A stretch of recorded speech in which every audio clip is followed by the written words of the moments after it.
Welcome to Brigadoon Radio. I'm your host, Mark Stellingworth. Brigadoon is where entrepreneurs and thought leaders gather to discuss emerging issues shaping commerce and culture. Today we have Sam Logan, who is the founder of Evidensity.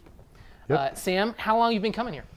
My first Brigadoon was in 2016. So it's year 3. This is my 4th year. 4th year. Yeah. Wow, fantastic. Yeah. So what brought you, what piqued your interest about coming over here to Utah?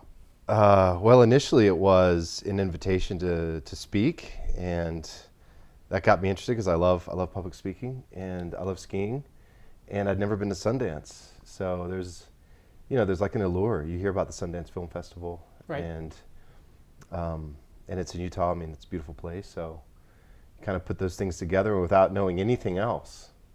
Just hop on a plane and come over. Curiosity. Yeah. What's this going to be? Well, we're going to talk about your favorite Brigadoon moment, but one Yeah. of my favorite Brigadoon moments was your keynote speak. Right on. That's cool. Yeah, it was a fantastic talk, and then afterwards we had the opportunity to have, I think it was like just happened to have lunch together, and we talked a little bit about books that we were both interested in. But tell me a little bit more about Evidensity.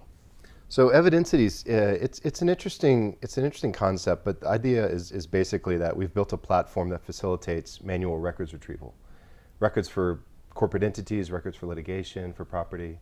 And I think a lot about like global supply of information and how it's stored and how it's managed and how it's controlled. And where we're focused is in helping people get records or obtain records that are deposited in those countries that don't really have their act together in terms of making it easy to get online.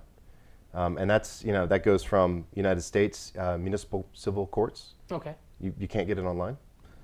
To, in Mexico, public registries for corporate entities, can't get it online. To like South Sudan or sort of post-war areas where we're moving stuff from analog to digital. So so Evidensity sort of is filling that niche where you have big companies that have really sophisticated software that gets all these records for you, but then you have those moments when you put in I need to find corporate entity for this company in Mauritania, nothing returned. Right, so you got to pick up the phone and call someone there, or you can log into Evidensity and get it. Wow. Okay, so Sam, we know you're a world traveler. So tell me about flying Gotta into love South it. Sudan. So flying into South Sudan is an interesting experience, and it's not the flight. It's you land, you get there, and there's no international airport to speak of. So one of the first things you notice when you step out of the airplane and you land on the tarmac and you round the nose of the plane and you look.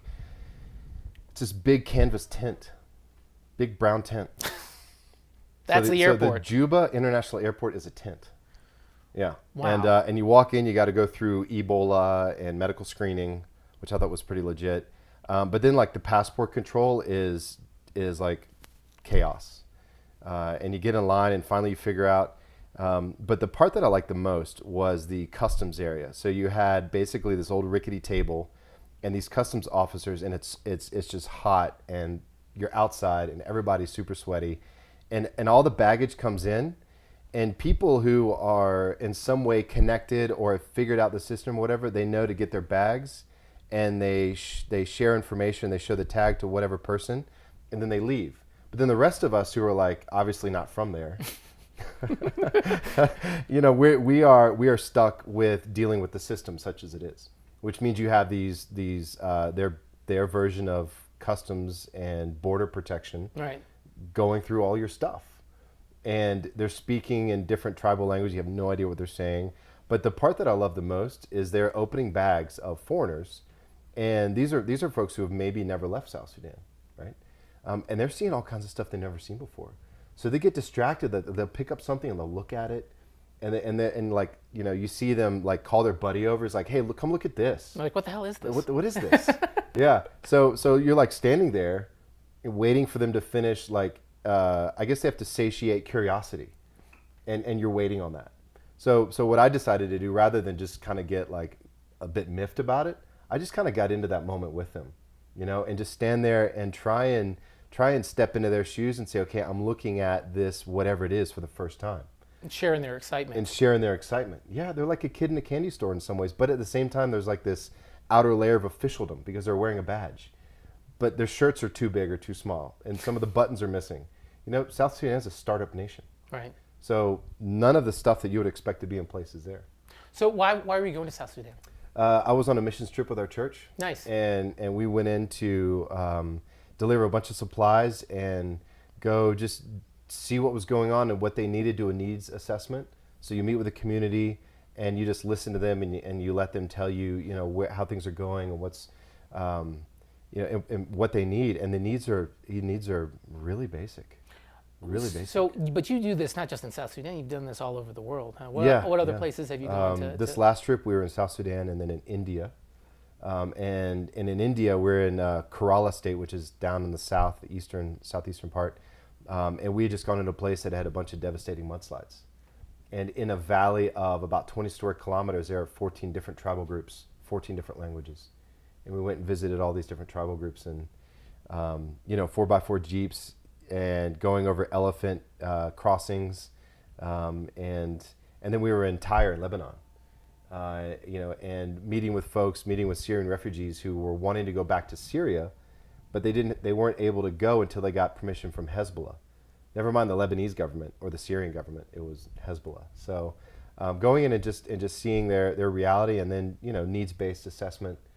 You're sitting and you're sipping tea on the floor of a refugee tent, and you're listening to them tell you in Arabic what their needs are.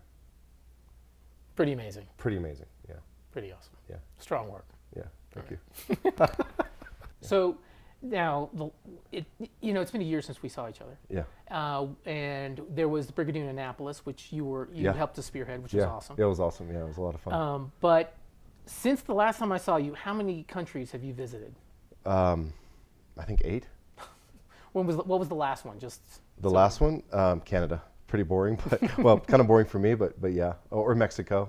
I'd have to think about it for a minute, but no, it was Mexico. Oh, it was Mexico. Okay. Yeah. All right. Yeah. Nice. I go to Mexico like monthly these days. So I told you about my favorite Brigadoon moment. Yeah. What about yours? So yeah, that was like 3 years ago. I think it was my second Brigadoon, and I think maybe we did the math a bit wrong at the beginning, but anyway, it was my second Brigadoon, and there was a lot of buzz about blockchain.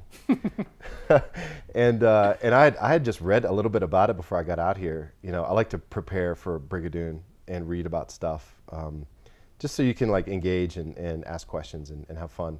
And I found myself in the Owl Bar, surrounded by 5 or 6 people, and they all decided that for that one moment at that space, in place, in time, that I was the blockchain expert. And I was like, okay, I'm just going to put on this hat and roll with it.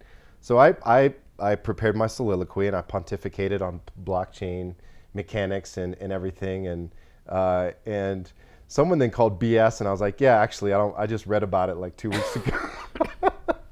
Awesome. But it was a really fun moment because there was a lot of levity in it. There was a lot of learning, because I actually was talking about real stuff, but just discovery. But for me, the undercurrent of all of that was genuine relationship development. Yeah, the connections that you make. Yeah. Yeah, and we were talking to some other people who've attended, and they talked about how it's a conversation that goes away for a year, and then you pick up and you pick it right back up. Yeah, yeah. And I think that's and I also think that what you said is important, because it talks about the judgment.